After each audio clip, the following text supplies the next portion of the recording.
23rd century marked a turbulent era of transformation for both the Centauri and the wider galaxy. At the dawn of the century, the Centauri Republic faced destabilization along its borders as its colonial empire gradually eroded. The resource drain from decades of overexpansion and internal rivalries forced the government to drastically reduce military expenditures, leading to the decommissioning and storage of the majority of the once mighty Centauri fleet. Only enough warships remained to defend the core worlds and vital trade routes. The Narn regime, having regained much of its independence after years of Centauri occupation, was seen as the primary external threat. So the Republic's military effort was concentrated along that volatile border. This strategic retrenchment caused deep rifts among the great houses, many of whom saw the shrinking of the fleet not only as a blow to Centauri prestige, but also as a barrier to their own ambitions of expansion and influence in imperial politics. The second major event of the century was the Dilgar invasion of the League of Non-Aligned Worlds in the early 2230s. The Centauri, preoccupied with their internal decline and diplomatic maneuvering, dismissed the Dilgar as a minor regional power with no real capacity to threaten Centauri interests. With the Narn regime, Drazi Freehold, and the Earth Alliance lying between Centauri space and the front lines of the conflict, the Republic felt insulated from the violence. The Centauri government, in numerous debates in the Centaurium, declined the League's requests for military aid, maintaining a policy of non-intervention. Even when League ambassadors presented irrefutable evidence of atrocities, massacres at Markab and Barlos, and the use of forbidden weapons, the Centauri continued to view the crisis as a distant problem, convinced that should the Dilgar ever turn their attention toward Centauri space, they could be swiftly defeated. This attitude reflected both a lingering arrogance from their imperial past and a reluctance to become entangled in wars outside their immediate sphere of influence. After the Earth Alliance entered the conflict in 2231, several Centauri nobles and ambitious military leaders saw an opportunity to exploit the chaos by launching opportunistic raids into Drazi and Earth-controlled territories, hoping to recapture lost colonies or gain new footholds. However, Emperor Turhan, a ruler noted for his diplomatic acumen, managed to restrain these expansionist impulses, averting what could have escalated into a disastrous three-front war. In the aftermath of the Dilgar defeat, as details of the occupation of planets such as Markab and Alaka were revealed, the Centauri government was forced to confront the scale of the atrocities. The public outcry and diplomatic pressure led Emperor Turhan to issue formal letters of respect and gratitude to Earth and condolences to the League. This period marked a turning point as the Centauri began to take small but significant steps toward rehabilitating their relationship with other races through trade agreements and participation in multilateral diplomatic efforts. The next major upheaval was the Earth-Minbari War of 2245 to 2248. As tensions mounted after the disastrous first contact, Centauri diplomats privately warned their Earth counterparts against any provocation, recounting ancient records of Minbari strength from the Centauri's early exploratory era. When the Earth Alliance requested military assistance following the near annihilation of their fleets, the Centauri Republic refused, citing both a lack of strategic interest and the memory of costly defeats suffered by other races who had challenged the Minbari. The Centauri press and historical archives at the time were filled with cautionary tales, reinforcing the Republic's policy of strict neutrality during the war. This decision, while criticized by some hawkish nobles, ultimately spared the Centauri from destruction and preserved their diminished fleet for future security needs. In the wake of the Earth-Minbari War, the Centauri Republic became a founding signatory of the Babylon Project in the 2250s, after considerable political pressure from Emperor Turhan and reform-minded houses.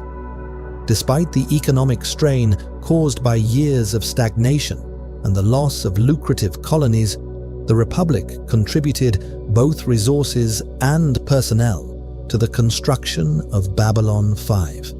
The Centauri's involvement was partly motivated by a desire to restore their status on the galactic stage and to ensure their interests were represented in the new diplomatic order.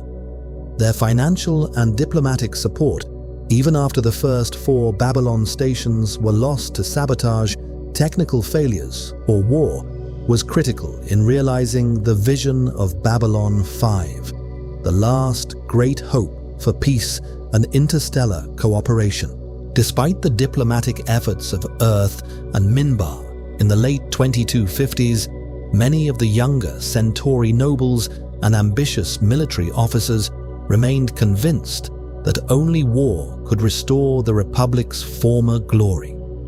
In 2258, a secret coalition of great houses, supported by hardline elements within the military and covertly influenced by an emissary of the Shadows, an ancient and powerful race, began orchestrating events that would lead the Centauri into a new era of conflict.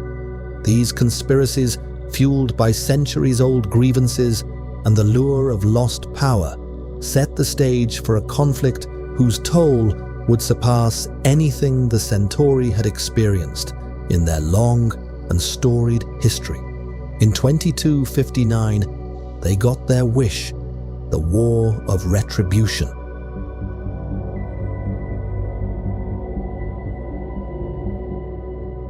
The War of Retribution was a conflict that had been building for years, with tensions between the Narn regime and the Centauri Republic escalating steadily. The war officially began in late 2258, following the catastrophic destruction of a major Narn military base in Quadrant 37. The attack left no survivors and resulted in the deaths of over 12,000 Narn soldiers and personnel. While the Narn initially believed the Centauri were responsible, it was later revealed that the ancient and enigmatic Shadows orchestrated the assault to further their own dark agenda.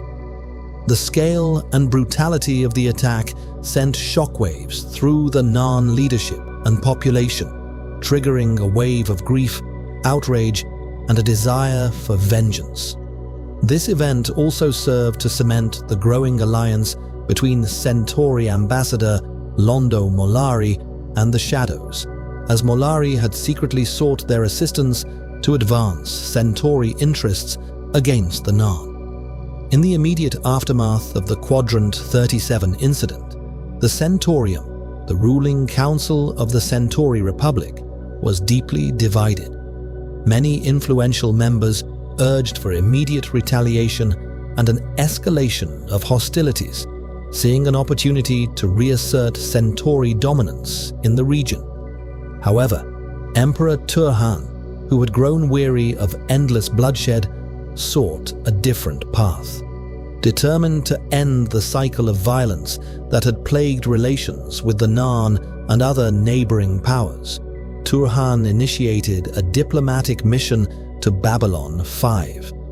His goal was to meet personally with Narn ambassador G'Kar and offer a heartfelt apology for the centuries of oppression and suffering inflicted on the Narn people by the Centauri. Turhan hoped his gesture might pave the way for reconciliation and peace between their peoples.